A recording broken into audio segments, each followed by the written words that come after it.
ان الحمد للہ نحمده ونستعینه ونستغفره ونعوذ باللہ من شرور انفسنا ومن سیئات اعمالنا من يهده الله فلا مضل له ومن يضلل فلا هادي له واشهد ان لا اله الا الله وحده لا شريك له واشهد ان محمدا عبده ورسوله اما بعد فان خير الحديث كتاب الله وخير الهدي هدي محمد صلى الله عليه وآله وسلم وشر الامور محدثاتها وكل محدثة بدعة وكل بدعة ضلالة وكل ضلالة في النار. اعوذ باللہ السمیع العلیم من الشیطان الرجیم من ہمزہ ونفخہ ونفثہ بسم اللہ الرحمن الرحیم رب اشرح لی صدری ویسر لی امری واحلل عقدۃ من لسانی یفقہوا قولی. بسم اللہ الرحمن الرحیم ان اللہ وملائکتہ یصلون علی النبی یا ایہا الذین آمنوا صلوا علیہ وسلموا تسلیما. اللہم صل علی محمد وعلی آل محمد کما صلیت علی ابراہیم وعلی آل ابراہیم انک حمید مجید. اللہم بارک علی محمد وعلی آل محمد کما بارکت علی ابراہیم وعلی آل ابراہیم انک حمید مجید. اللہم ربنا آتنا فی الدنیا حسنة وفی الآخرة حسنة وقنا عذاب النار. لا الہ الا انت سبحانک انی کنت من الظالمین. حسبنا اللہ ونعم الوکیل. یا حی یا قیوم برحمتک استغیث ولا حول ولا قوة الا باللہ العلی العظیم. ربنا آتنا من لدنک رحمہ وَهَيِّئْ لَنَا مِنْ أَمْرِنَا رَشَدًا. آمین.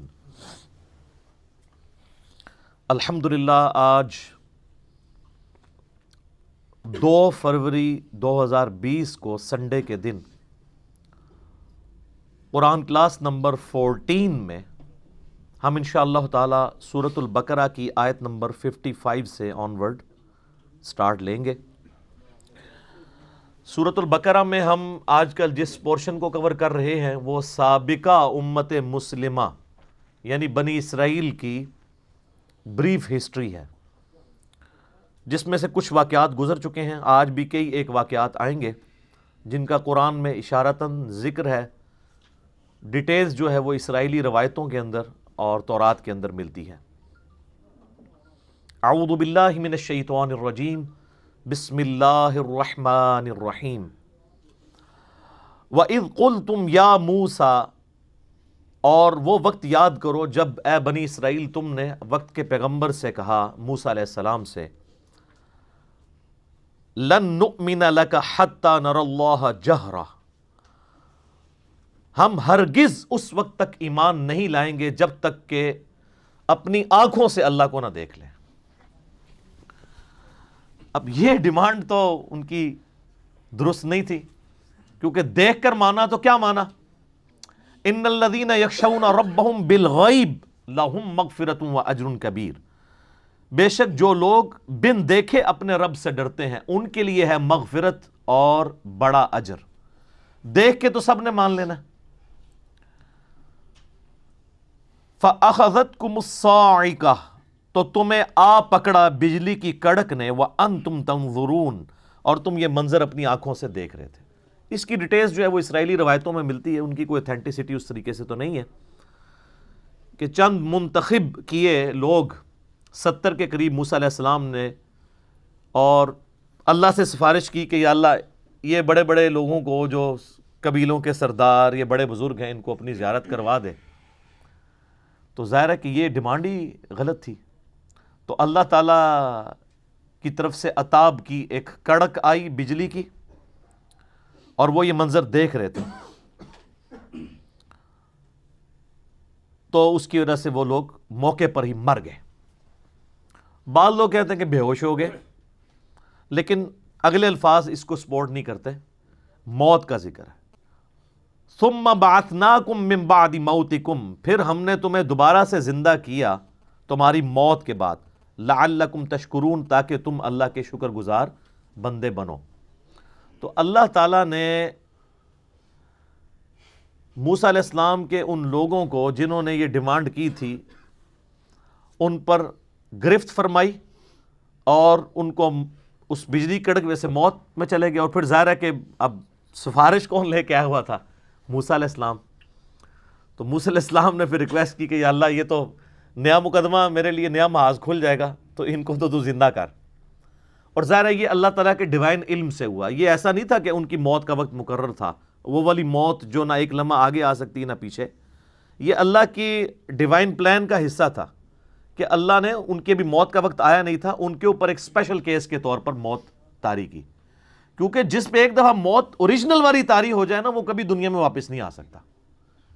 وہ اللہ تعالیٰ کا قرآن پاک میں واضح فیصلہ ہے، سورۃ الانبیاء کی آیت نمبر 95، کہ حرام ہے اس بستی کے لیے کہ ہم اسے موت دے دیں کہ وہ دوبارہ دنیا میں واپس آ جائے۔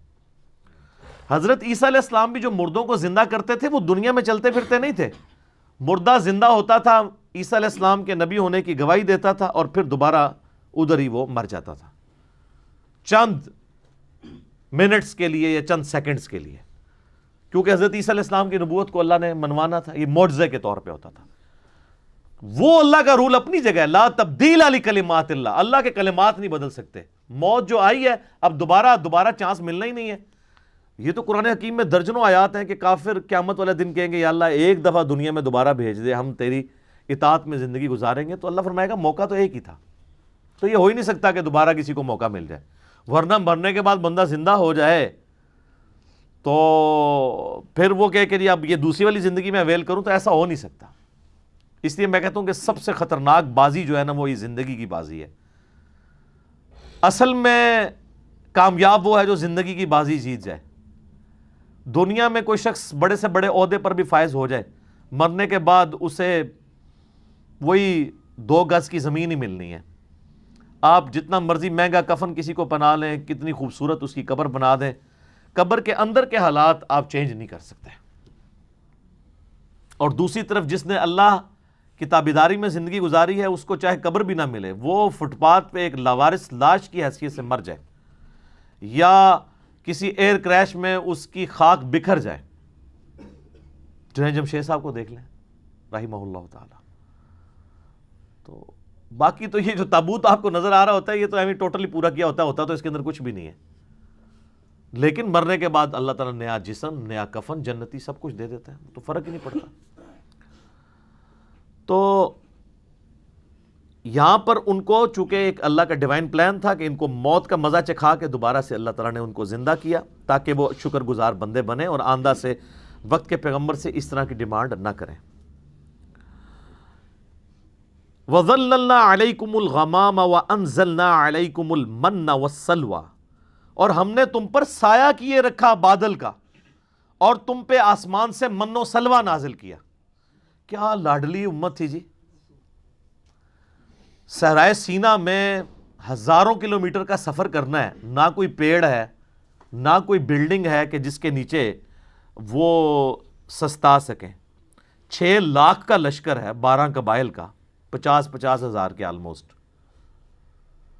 تو اللہ تعالیٰ نے اسپیشل پروٹوکول دیا وقت کے پیغمبر کی موجودگی کی برکت سے کہ یہ پورا قافلہ جو ریگستان میں ٹریول کرتا تھا تو ایک بہت بڑا بادل جو ہے نا مسلسل سایہ کرتا تھا ان کے اوپر، چھتری ساتھ چلتی تھی۔ لیکن دیکھ لیں کیا بات ہے، بات تو بہت بڑی ہے، منی ایک بھی نہیں انہوں نے اللہ دی، جو کچھ بھی ہے تیرے محبوب کی امت سے۔ سر بات یہ ہے، ایویں تو اللہ تعالیٰ کو غصہ نہیں ہے ان کے اوپر، یہ آگے دیکھیں گے ایک ایک غلطی گنوائی جائے گی ان کی، پھر اللہ تعالیٰ اپنے عذاب کے کوڑے گنوائے گا کہ تم نے یہ کیا تو ہم نے تمہارے ساتھ یہ کیا، تم نے یہ کیا تو ہم نے تمہارے ساتھ یہ کیا۔ اور یہ صرف ایک سٹوری نہیں ہے، بلکہ امت مسلمہ کو بھی بتایا جا رہا ہے کہ جس طرح آج تم لاڈلی امت ہونا کلیم کر رہے ہو، تم سے زیادہ ایک لاڈلی امت اپنے وقت میں رہی ہے، جن میں ہزاروں پیغمبر آئے، 3 کتابیں آئیں، لیکن جب انہوں نے پیغمبروں کی تعلیمات سے روگردانی کی تو اللہ تعالیٰ نے پھر ان کی کسی رشتہ داری کا لحاظ نہیں کیا. وہ تو پیغمبروں کی اولاد تھے بنی اسرائیل, اور ان کے اوپر ذلت قیامت تک کے لیے مسلط کر دی. تو یہ من و سلوہ کیا تھا؟ اب ظاہرہ ریگستان میں ہے, وہاں کوئی کھیتی بھی نہیں اگتی, سی فوڈ بھی کوئی نہیں ہے, تو کیا کریں گے؟ رات کے وقت شبنم کے قطرے پڑتے تھے اور وہ قطرے کنورٹ ہو جاتے تھے چھوٹی چھوٹی, آپ جس طرح یہ ہمارے پنجاب میں بھی بوندیاں ملتی ہیں نا, چھوٹے چھوٹے یعنی میٹھے قسم کے گول گول دانے بن جایا کرتے تھے. تو یہ من تھا, کاربوہائیڈریٹس ان کو یہاں سے مل جاتی تھی, ایکویلنٹ سمجھ لیں آپ گندم کا. اور سلوا جو ہے وہ چند پرندے تھے بٹیر جتنے سائز کے, وہ ہزاروں کے ہزاروں جھنڈ آتے تھے, وہ غیبی جھنڈ تھے. ریگستان میں پرندے کا کیا کام ہے؟ پرندے تو وہاں زندہ ہی نہیں رہ سکتے. وہ اللہ کی طرف سے آتے تھے اور وہ آ کے وہاں بیٹھ جاتے تھے اور وہ بڑی آسانی سے ہاتھ سے پکڑ کے ان کا شکار کر لیتے تھے. یعنی جو جنت کے اندر آپ نے چیزیں اویل کرنی ہیں اس کی ہلکی سی جھلک بنی اسرائیل کو جنتی خوراکیں یہاں پہ کھلائی گئی ان کو, لیکن کی انہوں نے نمک حرامی, جس طرح آج امت محمدیہ کر رہی ہے. اللہ ماشاء اللہ. تو اللہ کا تو کوئی رشتہ دار نہیں ہے, چاہے امت موسیٰ ہو چاہے امت محمدیہ ہو علیہ السلام علیہم السلام.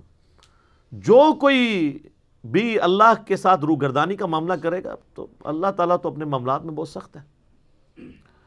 تو وہ پرندوں کو شکار کرتے تھے, پروٹینز ان کو وہاں سے حاصل ہوتی تھی, ایک پرفیکٹ غذا وہ کھا رہے تھے, جنتی خوراک, چھتری اللہ کی طرف سے. یہ سارے معجزات ہو کر بھی ایسا ہو سکتا ہے کہ کوئی شخص وقت کے پیغمبر کا باغی ہو جائے؟ اتنے معجزات اتنے لوگ دیکھ رہے ہیں, لیکن 40 دن نہیں یہ لوگ نکال سکے. موسیٰ علیہ السلام کو طور پہ گئے تو 70,000 سے زیادہ یہودی جو ہیں انہوں نے بچڑے کو اپنا رب مان لیا, اور وہ پچھلی دفعہ ہم ہلکا سا ذکر اس کا کر چکے ہیں. اور پھر ان کی سزا قتل مرتد کی سزا, ہر قبیلے نے اپنے رسپیکٹیو لوگوں کو قتل کیا. ایک دن میں پرجنگ ہوئی, 70,000 یہودی ایک دن میں قتل ہوئے. تو اللہ نے کہا ان کی اب توبہ قبول ہی اس وقت ہوگی جب یہ اپنے آپ کو قتل کروائیں گے. آپ ویسے کہتے رہے 70 ماؤں سے زیادہ پیار کرنے والا ہے. یہ ماں کی مثال اللہ کے لیے بیان نہ کریں. اللہ جذبات سے مغلوب نہیں ہوتا, اللہ کی کوئی احساسات نہیں ہے کہ آپ اسے ماں کے اوپر قیاس کریں. کلوا من طیبات ما رزقناکم, کھاؤ اس پاکیزہ رزق میں سے جو ہم نے تمہیں دیا. من و سلوہ کھاؤ, جنتی خوراکاں. سر من دوستو, جنتی خوراک مل رہی ہے, کوئی کسی کو کوئی مزدوری نہیں کرنی پڑ رہی, پوائنٹ ٹو بی نوٹڈ. کوئی سروسز نہیں دینی پڑ رہی, گھر بیٹھے کھا رہے ہیں. جس طرح ہمارے یہاں زیادہ تر لوگ گھر بیٹھ کے کھا رہے ہیں, پیسہ جو ہے وہ انگلینڈ سے آ رہا ہے اور امریکہ سے ریمیٹنس کی شکل میں. ان ایریاز کے لوگ جو ہیں, جہلم کے, گجرات کے, میرپور کے, تو یہ تو ریمیٹنس اللہ کی طرف سے آ رہے تھے ان کو, اور جا کے منی ایکسچینج بھی نہیں کرانی پڑتی تھی, اور کسی کی منت بھی نہیں مارنی پڑتی تھی. اٹھو اپنے خیموں سے نکلو, خیمے کے باہر جتنا ہے وہ تمہارا ہے. نہ کوئی دانہ اگانا پڑنا ہے, نہ پانی دینا پڑنے ہے, نہ آپ کو کوئی فصل اگانی پڑنی ہے, نہ ٹینشن ہے کہ بارش ہوگی کہ نہیں ہوگی. نہیں, جنتی خوراک آ رہی غیبی اللہ تعالیٰ کی طرف سے. کھاؤ اللہ کے رزق میں سے. وما ظلمونا ولکن کانوا انفسهم یظلمون, ہم نے ان پر کوئی ظلم نہیں کیا تھا بلکہ انہوں نے خود ہی اپنی جانوں پر ظلم کیا. کیا سوز و گداز چھپا ہوا ہے جی اس جملے کے اندر.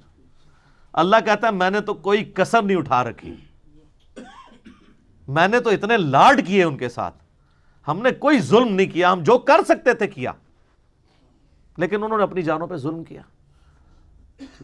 ہمارے ساتھ غداری کی.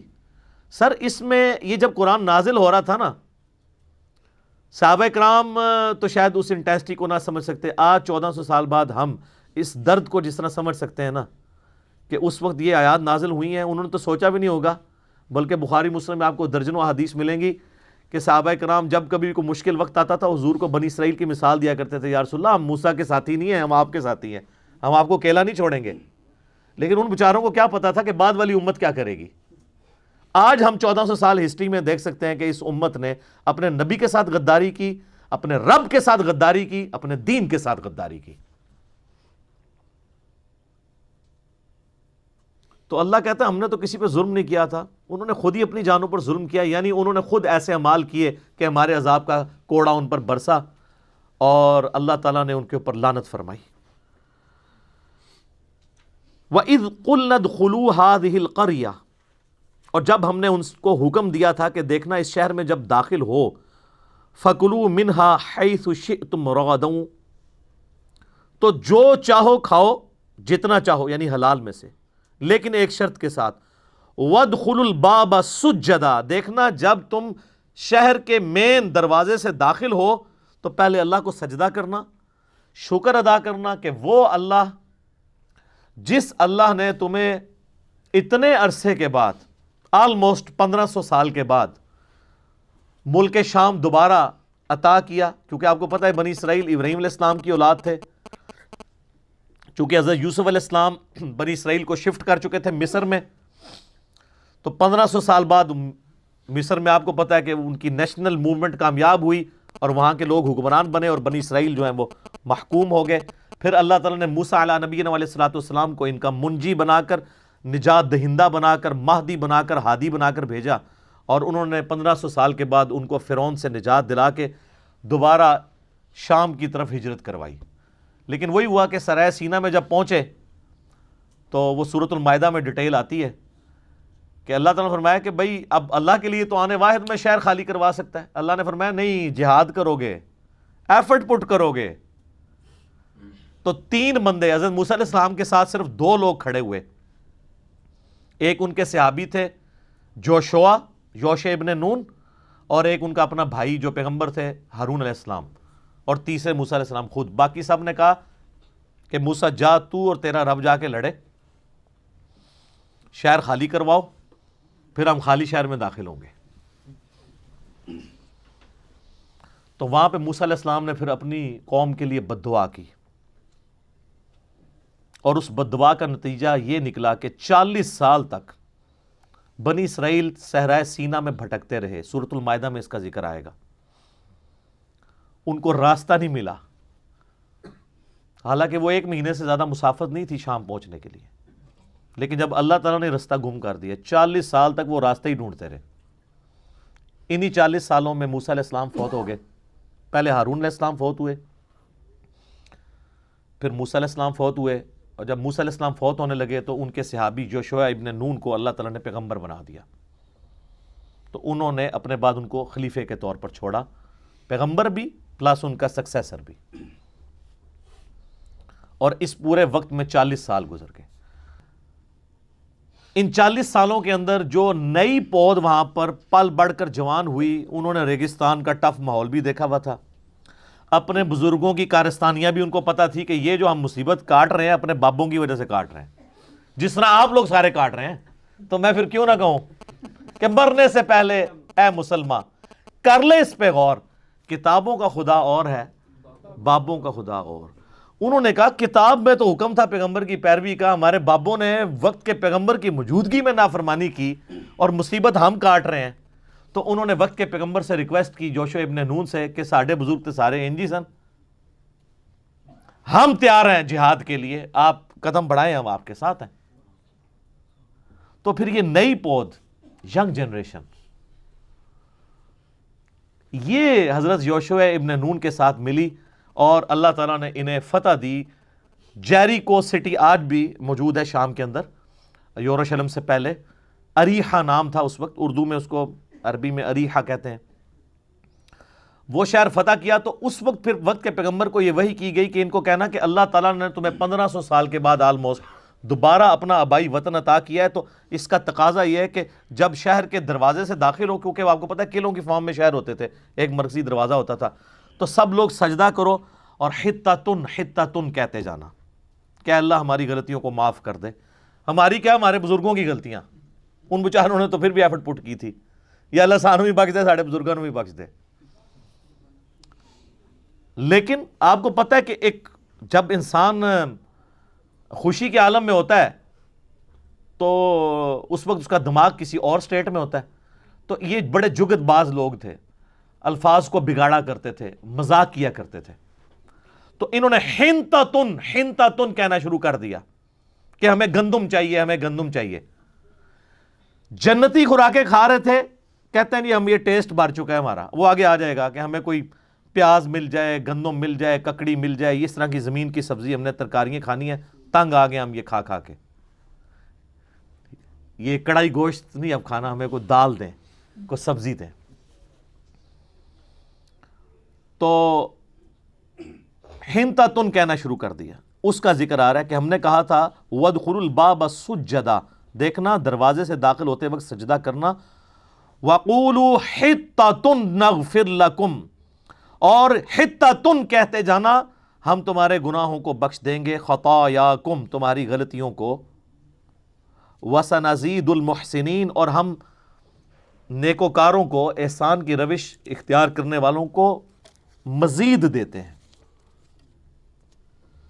فبدل الذین ظلموا قولا غیر الذی قیل لهم، لیکن ان ظالموں نے اس قول کو دوسرے قول سے بدل دیا جس قول کا کہا گیا تھا حطۃ کی بجائے انہوں نے حنطۃ کہا.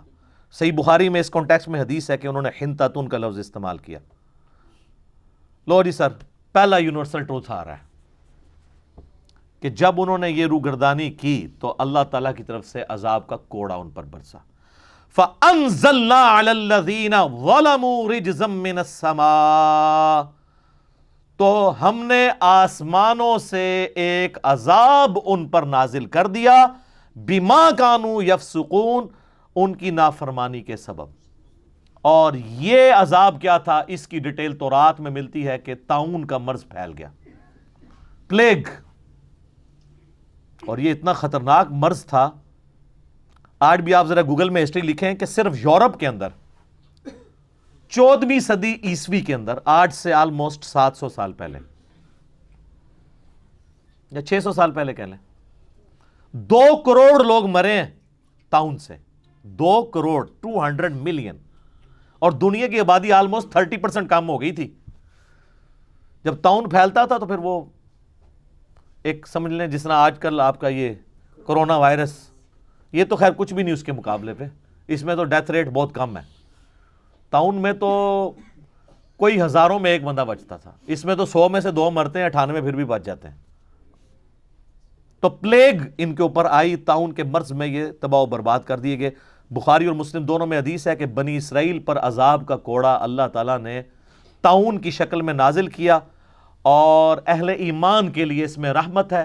لہٰذا جب کبھی کہیں پر طاعون یا وبائی مرض پھیلے تو وہاں سے باہر نہ نکلو، اور باہر کے لوگ اندر نہ آئیں، اور وہاں پر ان مصائب پر صبر کرو. اللہ نے جو تمہاری قسمت میں لکھا ہوگا وہ معاملہ ہو جائے گا.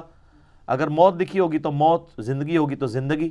اللہ کی طرف رجوع لاؤ، اور جو کوئی اس طاعون کے مرض میں مر گیا اللہ تعالیٰ کے حضور وہ شہید لکھا جائے گا. بہرحال ان کے اوپر عذاب کا کوڑا برسا. تو یہ یونیورسل ٹروتھ آیا کہ انہوں نے پیغمبر کے ایک جملے کی نافرمانی کی، کہ صرف ایک ڈیمانڈ کیا گیا تھا شہر میں داخل ہوتے وقت نا حطۃ کہنا ہے، انہوں نے نہیں کہا، لفظ بدل دیا. سر ذرا مجھے آپ کمپیئر کروائیں اس کے ساتھ کہ جو مسلمان نماز نہیں پڑھتے، نماز نہ پڑھنا اس سے تو بہت بڑا جرم ہے. یہ تو ایک جملے، ایک نعرے کی بات تھی. یہاں تو نماز سرے سے لوگ پڑھتے ہی نہیں ہیں. صحیح مسلم میں 246 نمبر حدیث ہے انٹرنیشنل نمبرنگ کے مطابق کہ بندے کے ایمان اور شرک، کفر اور ایمان کے درمیان فرق نماز ہے. یہاں پہ ایک جملہ انہوں نے غلط بولا تو اللہ تعالیٰ کی طرف سے طاعون کا مرض آ گیا، اور جو امت نماز نہ پڑھے اللہ کی تائید اس پر کہاں سے آئے. حتیٰ کہ سنن ابن ماجہ میں صحیح سند کے ساتھ حدیث ہے کہ جب میری امت میں اعلانیہ فحاشی ہوگی تو اللہ تعالیٰ ان کے اوپر طاعون اور اس قسم کے امراض بھیج دے گا جو پہلے کسی نے نہ دیکھے نہ سنے. تو یہ صرف یونیورسل ٹروتھ بنی اسرائیل کے لیے نہیں ہے، اس امت کے لیے بھی ہے. اب ایک اور واقعے کی طرف اشارہ ہے. وَإِذِ اسْتَسْقَىٰ مُوسَىٰ لِقَوْمِهِ، اور جب یاد کرو کہ جب پانی کی دعا مانگی موسیٰ علیہ السلام نے اپنی قوم کے لیے، فَقُلْنَا اضْرِب بِعَصَاكَ الْحَجَرَ، تو ہم نے موسیٰ کو یہ وحی کی کہ اپنا جو آسا ہے وہ پتھر پر ماریے، ایک چٹان کے اوپر. فجرت من حسنتا عشرۃ عینا، اس میں سے بہہ نکلیں گے 12 چشمے. تو یہ اللہ کی طرف سے معجزہ ہوا کہ جیسے ہی انہوں نے چٹان پہ مارا تو 12 چشمے نکلے. اچھا اب آپ دیکھ رہے ہیں ان میں واقعات کی ترتیب کوئی نہیں ہے، میں نے تو آپ کو ترتیب سے واقعے سنائے نا. تو قرآن کا مقصد کوئی ہسٹری سنانا نہیں ہوتا بلکہ عبرت حاصل کرنے والا معاملہ ہے. اب جو پہلے جو ذکر میں نے کیا اس میں تو موسیٰ علیہ السلام فوت ہو چکے ہوئے ہیں، اس کے بعد یہ سارا کچھ ہوا. اب پھر ریورس ہسٹری میں جایا جا رہا ہے کہ موسیٰ علیہ السلام کے ساتھ جب تم سفر کر رہے تھے تو پانی کا بھی ایک معاملہ آیا تھا، تو ہم نے حکم دیا چٹان پہ آسا مارو تو 12 چشمے جاری ہوئے. اس لیے کہ 12 قبائل تھے، قبائلی سسٹم اتنا اسٹرانگ تھا کہ وہ نہیں ٹوٹا، تو وہ لڑتے تھے، تو اللہ نے کہا چشمے ہی 12 ہو جائیں. قد علم کل اناس مشربہم، ہر گروہ نے اپنے حصے کی جو گھاٹ تھی اس کو پہچان لیا. یعنی وہ 12 بن گئے تو یہ اس کا ہے، یہ اس کا ہے. موسیٰ علیہ السلام نے ڈیفائن کر دیا کہ 12 قبیلوں میں یہ قبیلہ نمبر 1 کا ہے، یہ 2 کا ہے، یہ 3 کا ہے، یہ 4 کا ہے، اس طریقے سے. وہ حضرت یعقوب علیہ السلام کے 12 بیٹے تھے، حضرت یوسف علیہ السلام تھے، بنیامین تھے، یہودا تھا، ان سب کے ناموں کے اوپر آگے چل رہے تھے. جس طرح یہاں پہ بھی بریلوی دیوبندی اہل حدیث فرقے چل رہے ہیں نا، تو وہ شخصیات کے اوپر بٹے ہوئے تھے. کلوا واشربوا من رزق اللہ، کھاؤ پیو اللہ کے رزق میں سے. ولا تعثوا فی الارض مفسدین، اور زمین میں فساد برپا مت کرنا. لیکن فساد تو پھر انہوں نے برپا کیا جو بعد میں ہوا، جس کا ذکر قرآن میں پہلے گزر چکا. وَإِذْ قُلْتُمْ يَا مُوسَىٰ لَن نَّصْبِرَ عَلَىٰ طَعَامٍ وَاحِدٍ، اب یہ وہی بات آ گئی. اور یاد کرو جب موسیٰ علیہ السلام سے تم نے کہا کہ ہم ایک طرح کا کھانا کھا کھا کے تنگ آ گئے ہیں، من و سلوہ. فَادْعُ لَنَا رَبَّكَ يُخْرِجْ لَنَا مِمَّا تُنبِتُ الْأَرْض، تو اب دعا مانگیے آپ اپنے رب سے کہ وہ ہمیں اس کھانے میں سے دے جس کو زمین اگاتی ہے. اچھا زمین کا کھا رہے ہوتے تو انہوں نے آسمان والا کھانا مانگنا تھا، جیسے کہ عیسیٰ علیہ السلام والوں نے کہا تھا، ان کے ماننے والوں واریوں نے، کہ آسمان سے کھانا نازل ہو. تو یہ انسان کی نیچر ہے، ہمیشہ جو چیز ہاتھ میں ہوتی ہے نا اس کو انڈر ایسٹیمیٹ کیا جاتا ہے، اور جو نہیں ہوتی ہے اس کی ڈیمانڈ کی جاتی ہے. زمین سے اگنے والی اجناس، من بقلیہا ساگ، وقثائہا اور ککڑی، وفومہا اور گندم گیہوں، بعض نے اس کا ترجمہ یہ لہسن بھی کیا ہے، تھوم، کیونکہ فوم کا لفظ بھی استعمال ہوتا ہے عربی میں، اس کے لیے فوم سے ہی تھوم بن گیا. وعدسیہا اور مسور، یہ منہ اور مسور کی دال. وبصلیہا اور پیاز. ظاہر ہے مسور کی دال تو بڑی ٹیسٹی ہوتی ہے. آپ کو پتہ ہے کہ خاندان مغلیہ کی سب سے فیوریٹ ڈش ہی مسور کی دال ہوتی تھی. یہ پازیٹیو سینس میں محاورہ ہے کہ تیرا منہ ہے کہ تو مسور کی دال کھائے، اتنی مہنگی دال. آج بھی ویسے اللہ کے فضل سے وہ مرغے سے بھی زیادہ مہنگی ہے، اور صحیح بنی ہوئی ہو تو بڑی ٹیسٹی ہوتی ہے مسور کی دال. تو یہ منہ اور مسور کی دال، یعنی تیری اوقات تو ہے نہیں اور مانگ رہا مسور کی دال ہے تو، یہ پازیٹیو سینس میں محاورہ ہے. کیونکہ جو شاہی ڈش تھی نا خاندان مغلیہ کی وہ مسور کی دال تھی. چونکہ میرا بھی تعلق مغلیہ خاندان سے، اس لیے میں آپ کو یہ بتا رہا ہوں، تو آپ اس کو ریکنفرم کر سکتے ہیں. تو انہوں نے ڈیمانڈ کی کہ ہمیں یہ زمین کی جو چیزیں نا یہ دی جائیں. اب اللہ تعالیٰ کی طرف سے وحی آئی، قال اتستبدلون الذی هو ادنی بالذی هو خیر. اللہ نے فرمایا کیا تم لینا چاہتے ہو وہ چیز جو ادنا ہے اس کے بدلے میں جو عمدہ ہے. بھئی جنتی خوراک ہے، ہر چیز پوری ہے. اب تم زبان کے چسکے کے لیے اگر زمین کی چیزیں مانگ رہے ہو، یہ ادنا ہے ایز کمپیئر ٹو اس کے، وہ اعلیٰ خوراک ہے اور نہ اس کے لیے کوئی ایفرٹ پٹ کرنی پڑے گی. اب اگر یہ تم یہ چاہ رہے ہو نا تو پھر اس کے لیے تو تمہیں پھر حالوائی کرنی پڑے گی. ہاں جی، زمین میں تو پھر آپ کو حال ہی چلانا پڑے گا.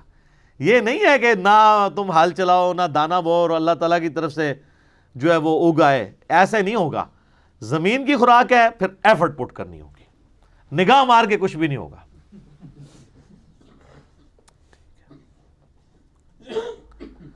اہبطوا مصرا، اچھا اب اتر جاؤ زمین میں، فإن لکم ما سألتم، تمہیں اس میں ہر وہ چیز ملے گی جو تم نے مانگی ہے.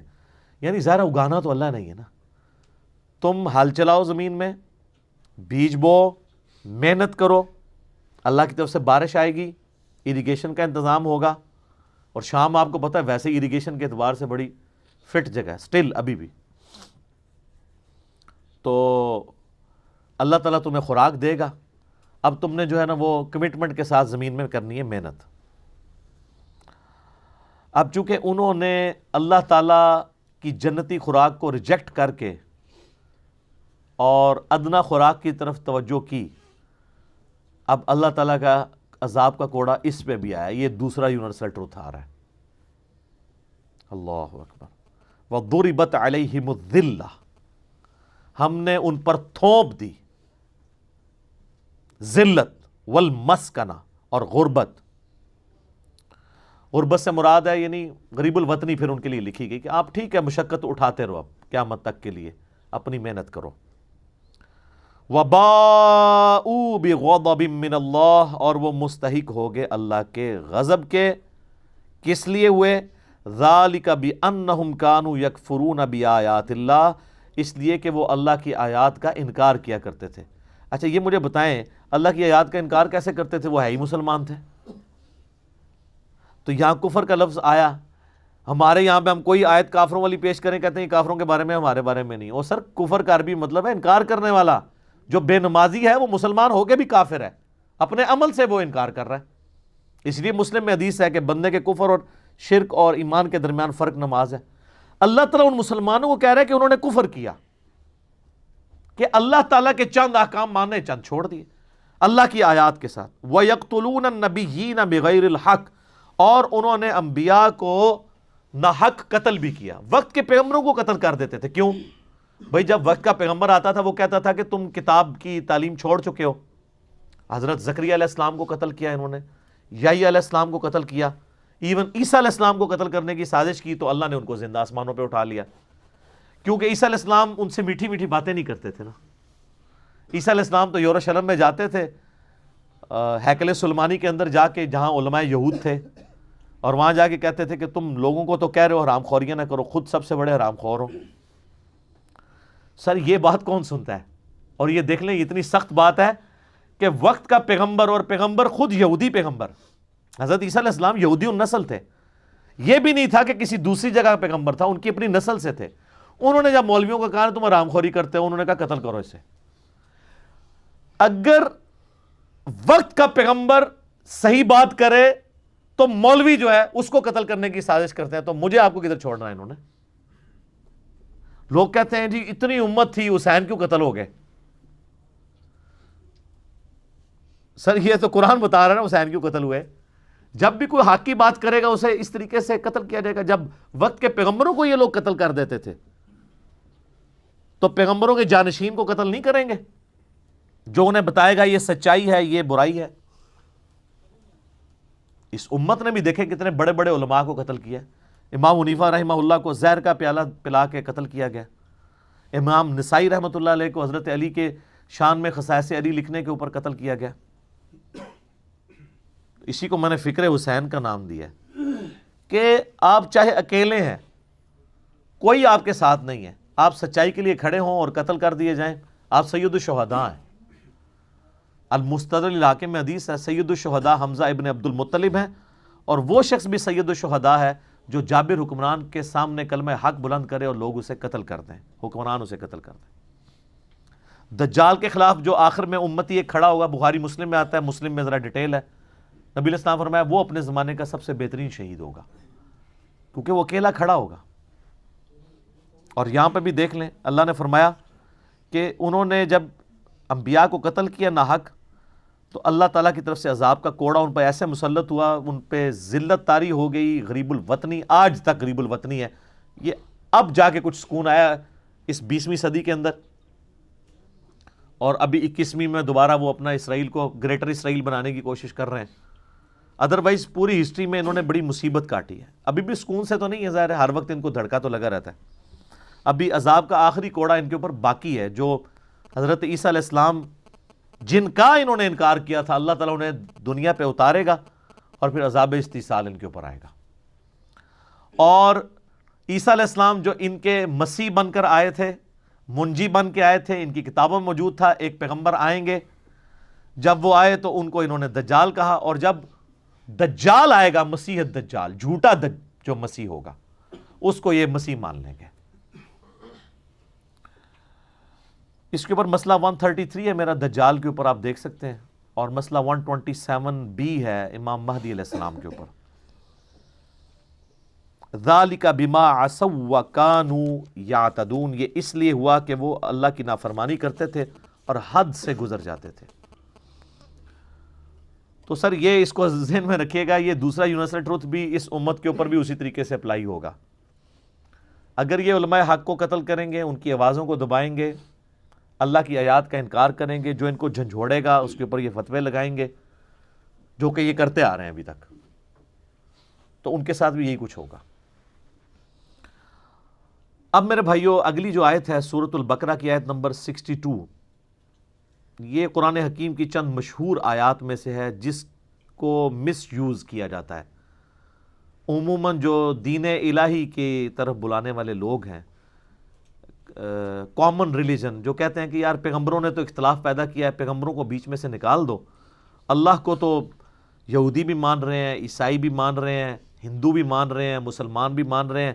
ساری مصیبت جو ہے وہ ان کی وجہ سے کھڑی ہوئی ہے، نعوذ باللہ، کہ موسیٰ کے ماننے والے یہودی ہو گئے، عیسیٰ کے ماننے والے عیسائی ہو گئے یا نصارہ، اور محمد رسول اللہ کے ماننے والے صلی اللہ علیہ وآلہ وسلم مسلم ہیں. تو پیغمبروں کو کرو سائیڈ پہ، ڈائریکٹ اللہ والا معاملہ کیا جائے. یہ ہے شیطانی توحید، یہ ہے شیطانی ریلیجن. تو اس کے لیے پلیز ظاہر ہے قرآن پاک سے ہی وہ لیتے ہیں. وہ کہتے ہیں یہ سورۃ البقرہ کی آیت نمبر 62 اس پر گواہ ہے کہ پیغمبروں پر ایمان لانا کوئی ضروری نہیں ہے. اس کے اوپر میرا آلریڈی یوٹیوب پہ ایک کلپ اپلوڈڈ ہے، کیا یہودی اور عیسائی بھی جنت میں جائیں گے؟ لاکھوں لوگوں نے وہ کلپ دیکھا ہے. وہ اسی آیت سے پلی لیتے ہیں. ان الذین آمنوا والذین ہادوا، بے شک وہ لوگ جو ایمان لے کر آئے اور وہ لوگ جو یہودی ہیں، والنصارى، اور جو نصارہ ہیں یعنی کرسچنز، والصابئین، اور جو صابی ہیں. یہ صابی سے مراد ستارہ پرست نہیں ہے، ابراہیم علیہ السلام کے دین کی یہ بگڑی ہوئی شکل تھی، یہ بھی ایک گاڈ کے ماننے والے تھے. من آمن باللہ، جو کوئی بھی ایمان لے آئے اللہ پر، والیوم الآخر، اور آخرت کے دن کے اوپر، وعمل صالحا، اور نیک اعمال اختیار کر لے، فلہم اجرہم عند ربہم، تو ان تمام لوگوں کے لیے اللہ کے حضور اجر پکا ہے. ولا خوف علیہم ولا ہم یحزنون، ان کو قیامت والے دن نہ کوئی خوف ہوگا نہ کوئی غم ہوگا. وہ کہتے ہیں نہیں دیکھ لیں، اس میں اللہ تعالیٰ فرما رہا ہے کہ چاہے کوئی مسلمان ہے ایمان والا، چاہے کوئی یہودی ہے، عیسائی ہے، چاہے کوئی صابی ہے ابراہیم علیہ السلام کے دین پہ چلنے والا بگڑی ہوئی فارم میں، کیونکہ صحیح فارم میں تو ہم مسلمان ابراہیمی ہیں. ملت ابیکم ابراہیم هو سماکم المسلمین بل ملت ابراہیم حنیفا وما کان من المشرکین، ہم ابراہیمی ہیں. ان میں سے جو کوئی اللہ پر یوم آخرت پر ایمان لے آئے، دو شرائط رکھی گئی ہیں. وہ کہتے ہیں اگر ایمان بالرسالت ضروری ہوتا تو یہاں پہ ذکر ہوتا. تو کہتے ہیں چونکہ اللہ اور رسول، اللہ پر اور آخرت پر ایمان لانا کافی ہے آخرت کی نجات کے لیے، لہذا رسولوں پر ایمان لانا کوئی ضروری نہیں ہے. لیکن قرآن حکیم کی آیات آؤٹ آف کنٹیکسٹ نہیں لی جا سکتی.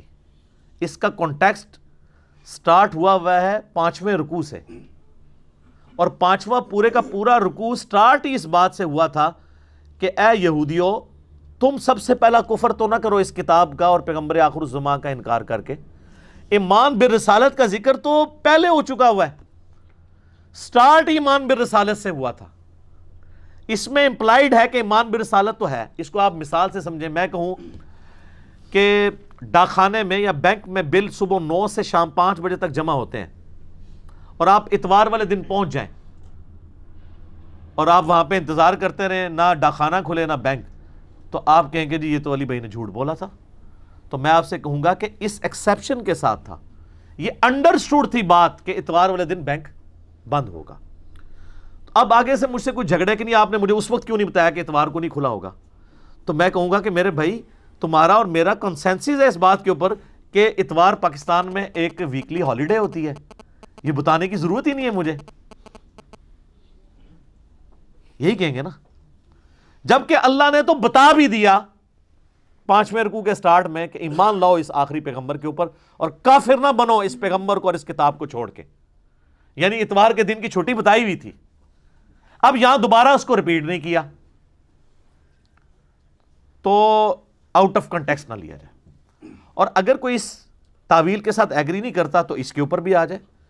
اس میں کب لکھا ہوا ہے, ہم پھر وہی بات کریں گے, اس پہ کب لکھا ہوا ہے کہ ایمان لانے کے بعد, اللہ اور آخرت پہ ایمان لانے کے بعد نبی علیہ السلام پہ ایمان لانا ضروری نہیں ہے؟ یہ بھی تو نہیں لکھا ہوا.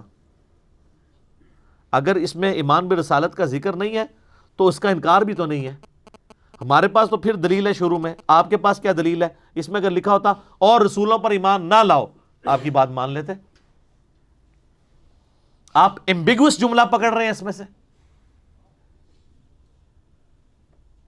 اور دوسری بات یہ کہ اپنے اپنے زمانے میں ہر کوئی جب ذکر آیا کہ اہل ایمان یعنی محمد رسول اللہ کے ماننے والے صلی اللہ علیہ وسلم, اور یہودی یعنی اپنے زمانے میں جو صحیح یہودی تھے موسیٰ علیہ السلام کو ماننے والے, جن تک نبی علیہ السلام کی دعوت نہیں پہنچی, آپ کی پیدائش سے پہلے وہ مر چکے ہیں, تو ظاہر ہے وہ جنتی ہیں.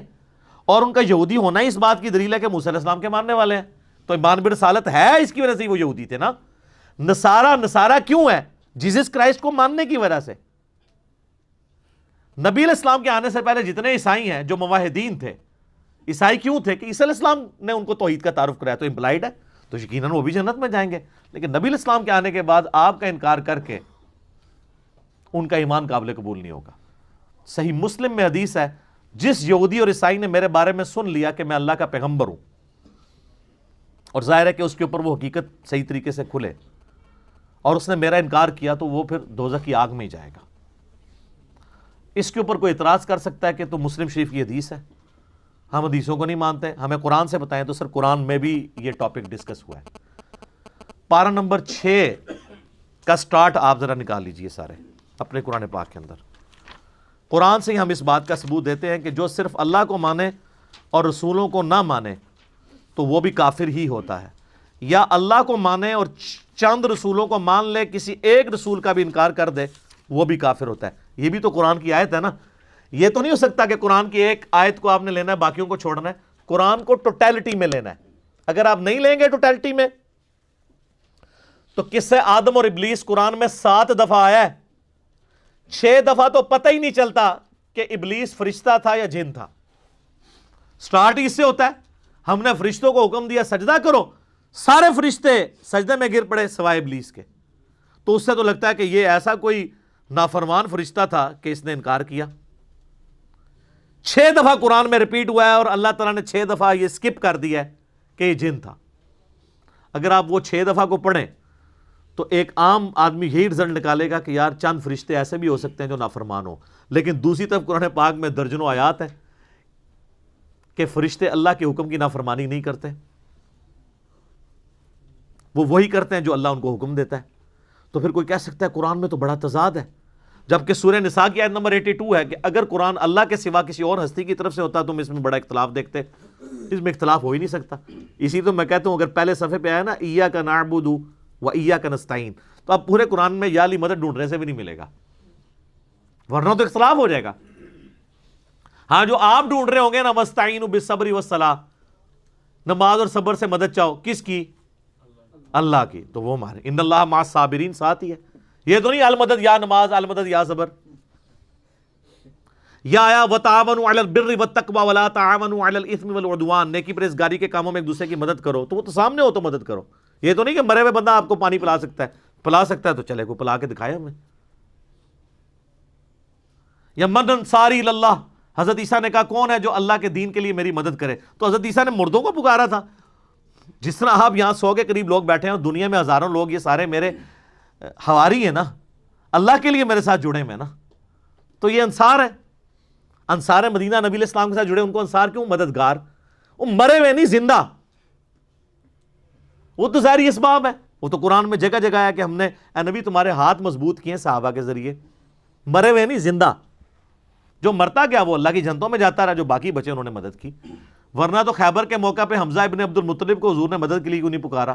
حضرت علی کو اس لیے بلایا کہ وہ وہاں موجود تھے. پہلی 2 جنگوں کے اندر تو آرمی چیف جو ہے وہ حمزہ ابن عبد المطلب تھے، جنگ بدر میں بھی اور جنگ احد میں بھی. تو خندق میں حضور کہتے ہیں کہ جی قبر سے تشریف لیں، اب آپ سنبھالیں کمانڈ. نہیں، عقلوں پہ ان کے پردے پڑے میں. تو کانٹیکسٹ کے ساتھ سورۃ الکہف کی آیت نمبر 50 میں آیا کہ کان من الجن ففسق عن امر ربی، وہ جن تھا اس لیے اس نے اپنے رب کے حکم کی نافرمانی کی. سورہ کہف کی آیت نمبر 50 نکال دیں تو قرآن میں 7 دفعہ ایسی آیات ہیں جس سے ایک عام آدمی ڈسیو ہو سکتا ہے. یہ تو ہے ہی 2 دفعہ یہ آیت آئی ہے نا سورۃ الانعام میں اور سورہ بقرہ میں. وہ تو 7 دفعہ ڈسیو ہو سکتا ہے، لیکن ڈسیو وہ ہوگا جو گمراہی خود کمانا چاہتا ہے.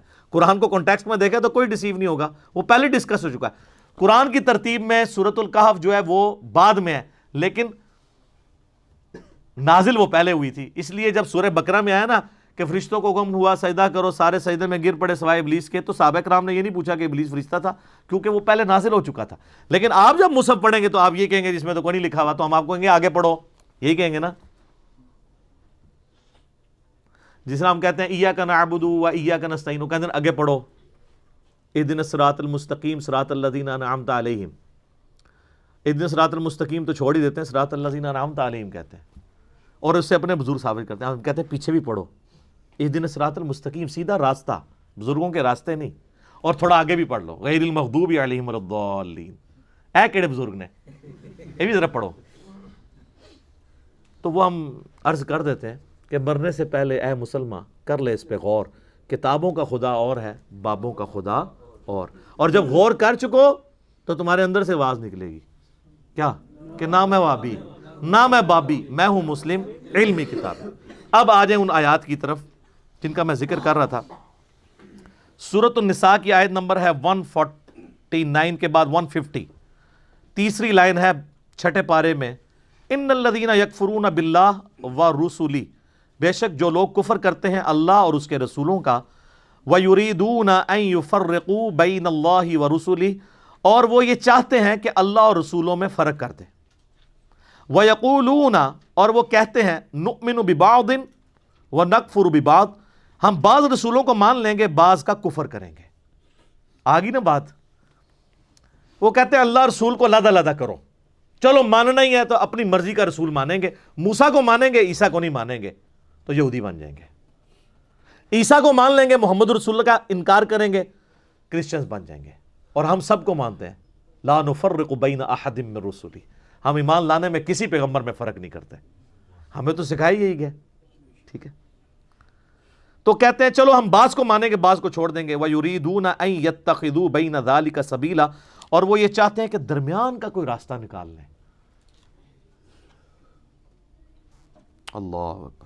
اولئک ھم الکافرون حقا، ایسے لوگ کٹر کافر ہیں جو کہتے ہیں ہم اپنی مرضی کے رسولوں کو مانیں گے باقیوں کو چھوڑ دیں گے.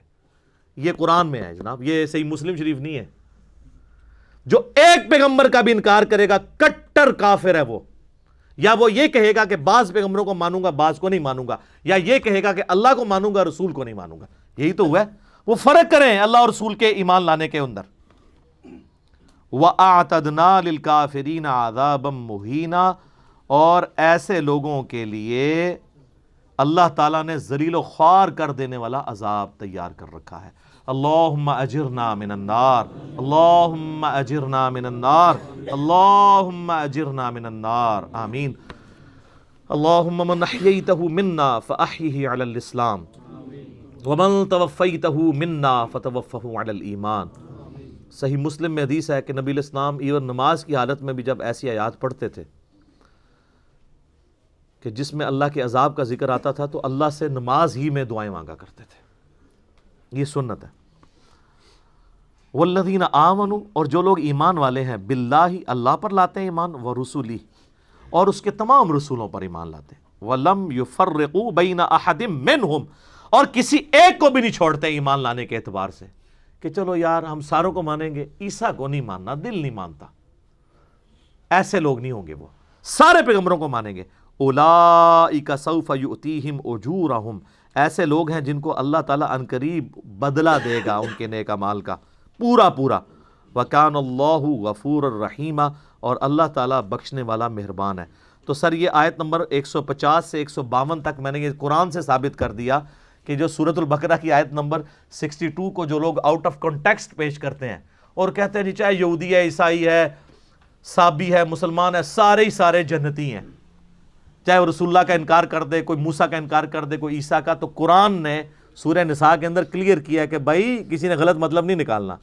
اب آپ دیکھیں یہ جو لوگ ہیں جو وحدت ادیان کی بات کر رہے ہیں وہ اپنے زوم میں دو جرم کر رہے ہیں. ایک تو یہ کر رہے ہیں کہ اس آیت کو آؤٹ آف کانٹیکسٹ پیش کر رہے ہیں، اور دوسرا اس کا غلط مطلب نکال کر سورہ نساء کی آیت نمبر 150، 151 اور 52 کا انکار کر رہے ہیں. تو جب آپ غلطی کرتے ہیں نا تو سر پھر وہ اس غلطی کے ایفیکٹس نظر آتے ہیں. تو قرآن دیکھیں کسی حدیث کا محتاج نہیں ہے اپنے عقیدوں کی حفاظت کے لیے، کیونکہ منکرین حدیث نے تو ماننی نہیں تھی یہ حدیثیں. ہم قرآن کا جواب قرآن سے دے رہے ہیں. اس لیے میں کہتا ہوں ایز فار ایز عقائد آر کنسرنڈ، قرآن حکیم کسی بھی حدیث کا، کسی قول کا، کسی بزرگ کی خدمات کا محتاج نہیں ہے. ہاں یہ سب کے سب لوگ قرآن کے محتاج ہیں، سب کے سب لوگ. سر صحیح بخاری کے اندر حدیث ہے، حضرت ابوبکر کا پہلا جو خطبہ ہے اس میں الفاظ ہیں کہ اللہ نے محمد صلی اللہ علیہ وآلہ وسلم کو اس قرآن کے ذریعے ہدایت کاملہ تک پہنچایا، اور اب تم اس کتاب کو ان کی امت تک پہنچاؤ. سر پیچھے کیا رہ گیا؟ یہ ہے ہدی للناس، پوری انسانیت کے لیے ہدایت. وبینات من الہدی والفرقان، سورۃ البقرہ آیت نمبر 185. اور اس میں ہدایت کے روشن دلائل ہیں، اور یہ حق اور باطل میں تمیز کرنے والی کتاب ہے. یہ کتاب بھی اور جس پہ نازل ہوئی، صحیح بخاری میں حدیث ہے محمد فرق بین الناس، محمد صلی اللہ علیہ وآلہ وسلم لوگوں میں حق اور باطل میں فرق ہے. اور آپ کے علماء کرام، علماء کرائم نہیں میں کہتا، وہ کہتے ہیں قرآن حدیث ڈائریکٹ نہیں پڑھنا، آپ گمراہ ہو جاؤ گے. یہ بات کو یہودی عیسائی آپ کو آ کے کرے تو آپ کہیں گے اللہ کا دشمن ہے. اور جو مسلمان شکل والا اسلام کا دشمن ممبر پہ یہ بات کرتا ہے، آپ اس کو کوٹ کرتے ہیں جی مفتی صاحب نے فرمایا ڈائریکٹ نہیں قرآن پڑھی تھا. تو سر اسلام کو باہر سے کسی خودکش حملہ آور کی کیا ضرورت ہے؟ اس کے اندر ہی ہزاروں کی تعداد میں علماء سو خودکش حملہ آوروں کی شکل میں موجود ہیں، اور پریکٹیکلی انہوں نے جو کچھ کرنا ہے اس امت کے ساتھ کر دیا ہے. خود تو بیڑا غرق کیا اپنا انہوں نے، اور ہمارے باوجداد کو بھی انہوں نے جس گمراہی میں پہنچانا تھا وہ پہنچا دیا. یہ تو قیامت والے دن یہ لوگ جب گریبان ان کے پکڑیں گے نا تو سورۃ العذاب میں آتا ہے، کہیں گے اے اللہ ہمارے بزرگوں کو، ہمارے ان بڑے باباؤں کو دگنا عذاب دے جن کی وجہ سے دنیا میں ہم گمراہ ہوئے. ادھر نعرے مارتے تھے، ادھر نعرہ یہ ماریں گے یا اللہ چکو انہوں پہلے، چک کے پہلے انہوں سٹ ڈبل عذاب دے انہوں. ٹھیک ہے، یہاں وہ رحمت اللہ علیہ کہتے ہوں گے، دامت برکاتہم عالیہ کہتے ہوں گے، مدہ ذلہ کہتے ہوں گے. تو یہ تو جب حقیقت سامنے آتی ہے تو پتہ چلتا ہے. میں اکثر مثال دیتا ہوں کہ ایک خوبصورت بریانی کی پلیٹ آپ کے سامنے ہو اور آپ کو بھوک بھی سخت لگی بھی ہو، اس کی خوشبو بھی آپ کو لبھا رہی ہو، اس دوران کوئی شخص، کوئی کلین شیو آدمی بھی آ کے آپ کے کان میں ہلکا سا کہہ دینا کہ جناب یہ جو بزرگان دین نے آپ کی دعوت کی ہے نا، اس بریانی کی پلیٹ میں زہر ڈالا ہوا ہے، تو سب سے پہلے تو آپ کی بھوک مر جائے گی. اب وہ بزرگان دین چاہے قرآن پہ حلف بھی دے دینا آپ کو کہ اس میں زہر نہیں ہے، مانیں گے آپ؟ کیونکہ جان جا رہی ہے، اور جہاں ایمان جا رہا ہے ہم چیخ چیخ کے آپ کو کہہ رہے ہیں کہ مرنے سے پہلے ہے مسلمان، کر لے اس پہ غور، کتابوں کا خدا اور ہے، بابوں کا خدا اور. آپ کہتے ہیں نہیں ماننی بات، تو ٹھیک ہے سر، یہ تو پھر چکھ کے دیکھ لیں آپ. لیکن دنیا میں تو بریانی کا پتہ چل جائے گا کہ زہر ہے کہ نہیں تھوڑی دیر بعد جب آپ شہادت کے رتبے پہ پہنچیں گے. لیکن یہ جو بریانی آپ کو کھلا رہے ہیں زہر آلود غلط عقیدوں کی، یہ آخرت میں پتہ چلے گا، پھر آپ دنیا میں واپس نہیں آ سکتے. تو اس سے پہلے غور کر لیں اور آخرت کی تیاری کر لیں. اور جو بندہ چیخ چیخ کے آپ کو بلا رہا ہے اس طرف کہ آؤ نبی صلی اللہ علیہ وآلہ وسلم کے مبارک قدموں تک پہنچ جاؤ اور دیکھو تمہارے ساتھ کیا دھوکہ کیا انہوں نے. تو پچھلے اتوار آپ کو پتہ ہے ہم نے 26 جنوری 2020 کو مجلس نمبر 100 ریکارڈ کروا دی ہے. میں پوری دنیا میں جتنے اپنے آڈینس ہیں ان کو بار بار ریکویسٹ کر رہا ہوں کہ اب آپ کو دنیا میں کوئی کلپ میرا، کوئی ویڈیو لیکچر کسی شخص کو دکھانے کی ضرورت نہیں ہے۔ دوستوں یاروں کو آپ سینموں میں فلموں کے لیے بھی لے جاتے ہیں، جن کے ساتھ آپ کی ہمدردی ہے، چاہے آپ کے دوست ہیں، رشتہ دار ہیں، اولاد ہے، بیوی بچے ہیں۔ فلم میں شاید وہ بور ہو جائے، لیکن اس ویڈیو میں وہ 5 گھنٹے میں بور نہیں ہوں گے، جو کچھ اس کے اندر ہوا ہے آپ کو پتہ ہے۔ تو مجلس نمبر 100 جس کو بھی پہلا تعارف کرانا ہے اس کو مجلس نمبر 100 ہمارا مقدمہ ہے۔ دیکھو، کیونکہ آج تک جتنے رونے میں نے روئے ہیں کہ کتابوں کا دین اور بابوں کا دین، اور اس کی 50 ایگزامپلز کم از کم میں نے اس میں کوٹ کی ہیں دلائل کے ساتھ، اور پہلا 1 گھنٹہ پورا مقدمہ سامنے رکھا ہے۔ تو انشاءاللہ تعالی جس کے دل کے اندر ذرا سی بھی ایمان کی رتی ہے اور جسے اپنی آخرت کی فکر ہے، یا تو وہ دعوت قبول کرے گا یا کم از کم آپ کو دوبارہ شکل دکھانے کے قابل نہیں رہے گا، ڈیفینسو موڈ میں چلا جائے گا۔ جو پہلے بڑے فیسے ماڑو تو کیڑے پاسے لگ گئے ہیں، پھر آپ کو دیکھ کے کترائے گا کہ یار یہ صحیح پاسے لگ گیا، میں انہوں شکل بھی نہیں دکھا سکتا، تو یہ بات قبول کر لے گا اور جھوم جھوم کے کہے گا کہ نہ میں وابی، نہ میں بابی، میں ہوں مسلم، علمی کتابی۔ ٹھیک ہو گیا جی۔ اللہ تعالیٰ سے دعا ہے جو حق بات میں نے کہی اللہ تعالیٰ ہمارے دلوں میں راسخ فرمائے، اگر جذبات میں میرے منہ سے کوئی غلط بات نکل گئی اللہ تعالیٰ ہمارے دلوں سے محو کر دے، ہمیں معاف بھی کر دے۔ کتاب و سنت کی دعوت ہمیں دوسرے مسلمان بھائیوں تک پہنچانے کی توفیق عطا فرمائے۔ اللہم صلی علی محمد وعلی آل محمد کما صلیت علی ابراہیم وعلی آل ابراہیم انک حمید مجید۔ اللہم بارک علی محمد وعلی آل محمد کما بارکت علی ابراہیم وعلی آل ابراہیم انک حمید مجید۔ سبحانک اللہم وبحمدک اشہد ان لا الہ الا انت استغفرک واتوب الیک وما علینا الا البلاغ المبین۔ جزاکم اللہ خیرا۔